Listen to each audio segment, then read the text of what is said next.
Righty, so hello. I've got a 1 versus 1 sent in to cast today between Diskraip and ThatSonOfABroom. ThatSonOfABroom on the north there in brown, going bots first, and Disc on the south going bots first in lavender. Although it's a little bit more pinky than lavender. And of course, the standard openings on both sides, bots and P-gens. Diskraip. Wait, I mixed them up, didn't I? Yeah, Diskraip is on the top in brown. It's probably not having any breakfast. Your brain doesn't work very well. But going for Air Factory second, which is an interesting move on Forge. It's a bit of a statement. Of course, it's fairly standard, but still all the same. He's just going to get into that A game very early on indeed, and have less ground pressure early on to his opponent. And we have lobs. We have lobs in this game.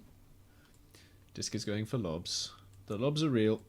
Coming in with a couple of docks here now. These are going to have a look at these 4 mechs here to make sure that his opponent, ThatSonOfABroom, isn't going and expanding to them. ThatSonOfABroom, incidentally, also going for an air second. Just popped out Firefly. We'll now be able to see those docks there. And he'll have to finish off those docks before he can expand and take those metal sites. Of course, another reason you might decide to go lobs is because of the massive docks pressure you can put on your opponent, providing you can afford them.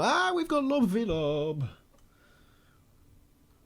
So ThatSonOfABroom also going lobs. I believe both of these players are now uber rank, so this is officially a pros game. He says through gritted teeth. These docks here running away, just not necessarily wanting to lose them, but electing to pop in and give a little bit of poke nonetheless. But he's seen all he needs to see. He knows now that ThatSonOfABroom is getting towards an expansion position for that area. Bit of an air trade here. The Firefly soaks a shot, allowing the Hummingbird to kill off those 2 from ThatSonOfABroom. ThatSonOfABroom now, though, expanding out into the middle here. He will get picked up by a Fab. Docks. I really need food. But, all the same, getting out these expansions is good for you. It's kind of an odd move to be expanding to the centre so early. Typically, players tend to expand kind of round the sides and back on themselves before going directly out into the middle. They'll only do so if they're very, very confident indeed. And I suppose because both of these players are electing to use lob builds and neither knows that the opposite is going for lobs, that kind of gives them that confidence to be able to push out early on, because they'll know, oh, I'm about to have a massive boost in military production here. So maybe I can just about weasel my way out into the middle. Got a transition for vehicles up from Diskraip on the North Pole there. Possibly moving into the T2 vehicles thereafter, in fact, most likely. Of course, it is lava on the other side, so Drifter Harass is a possibility, but you don't tend to see that in the pro level on Forge because there's just too much other stuff going on. Equally, you don't tend to see air fabs too much, particularly in Forge games, because of the ubiquitous nature of air. That makes it just so very, very, very difficult for air fabs to actually pay for themselves and build the mechs that they need to and expand in the ways they need to. I like this sort of docks dancing around each other on this side of the map. We've got a little bit of movement from ThatSonOfABroom up this side. Just having a little look-see at those 2 mechs. So if anything does expand that way, as we can see it will now, unprotected, these will, in lieu of an expansion, take out the expanding fabbers and therefore prevent that expansion going on into the next part of the game, which of course sets Disc back a little bit, losing those 3 fabbers there. Not only is that 3 fabbers lost, but that's also the expansion that he had queued up lost, and also resources lost in reproducing the fabbers, time lost in re-queuing it up and getting the fabbers over there. It's just all good for ThatSonOfABroom at the moment. Moving out into the middle again with that further confidence. If we have a look at the army tab here, we've got pretty similar mobile forces, but then again, of course, they're all kind of split up, so it doesn't really say a huge amount at the moment. We have got the vehicle fabbers coming out, maybe to go for, indeed, the T2 vehicle factory coming out there. So, of course, we might have levelers. In fact, we most likely will have levelers and possibly some shellers as well, because there's a lot of these little bits of rocks around taking out the line of sight. Of course, while levelers and other units require line of sight to shoot, shellers have the arcing shots over the top as their artillery, and will therefore be a really good supporting unit in pushing towards the opponent's base later on into this game. But ThatSonOfABroom, instead of going for T2, is going for multi-lob strats. We've got 3 air factories here. We've got some air fabs coming out from him as well, so maybe he's thinking, yeah, I'm gonna risk the expansion here. I kind of need it. What he's not done though is thank you for the follow there, Celia Cat. He hasn't really gone and scouted. I just went for the views there, and you could see that ThatSonOfABroom has no idea what's going on in disk space. He doesn't know that the T2 vehicles is a thing. He doesn't know that it's almost finished, and therefore that will really set him back going into the next part of this game if he does not keep up with that T2. So the bombers there taking out the expanding fabricator, which is good for the mid. It sets ThatSonOfABroom back a little bit, and it also flexes the muscles of the air game from disk. Of course, ThatSonOfABroom now going to have to retaliate. Of course, if we count the air factory, you've got 1, 2, 3 for ThatSonOfABroom and 1, 2 for disk. So by all means, ThatSonOfABroom will take air superiority, but it is of course very, very important to claim that.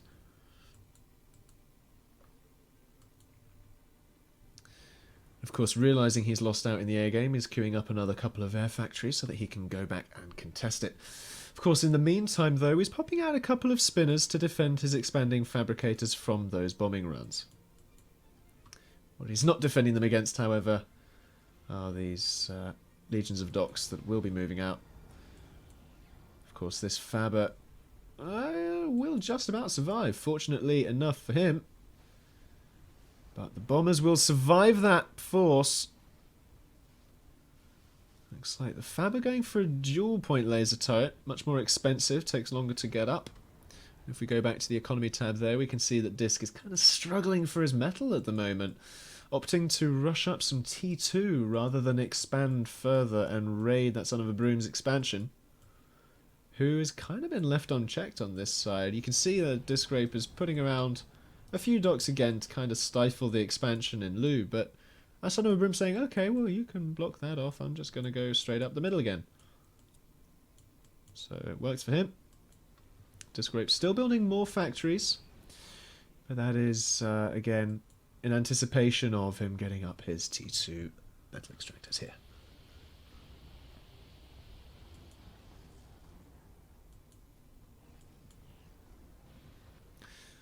T2 fabs, of course, cost quite a bit themselves, so this is putting Disk on something of a defensive footing, I notice here. Getting up these turrets as well. Is he going to do it before those fabs drop in? I don't know. It's kind of going to be tricky to see. It's going to be close, and if he does, that's going to be good for him, but he's going to lose these 4 mechs regardless. He does not have what it takes to defend against this, and that's kind of because he's electing to go for all of these really expensive fabs in the meantime, instead of bolstering up his leveler force. But then again, the multi-lob strat here is just causing swarms of docks earlier than anticipated in such a game. Although a good bombing run there from Disk attempted. Docks trying to shoot the Bumblebee down, and will do. Here comes the comm for a little bit of Uber Cannon action. Will he get a good shot off? Docks running away from the comm, realising they do not want to engage with him right now. The air doing a flyby, getting a little bit of a scouter-rooney. T2 fabs remain alive. Economy is still very, very shaky here for Disk. And with more docks on the horizon and yet more to follow, it's not looking good. He needs to get that sorted as soon as possible. Stalling 100 mechs is not great. Both teams are really doing it at the moment, but ThatSonOfABroom stalling more because of 5 lobs in his base, more than anything else. Further raiding round the side here, just these massive forces of docks that just a couple of turrets are not going to repel. He needs his levelers out, and he's just too far behind in docks production now. He needs to go all on defensive. And of course, how long will defense hold out? Because of course, ThatSonOfABroom going into T2 bots down there. Probably moving up with slammers thereafter. to get the DPS to add to the docks forces.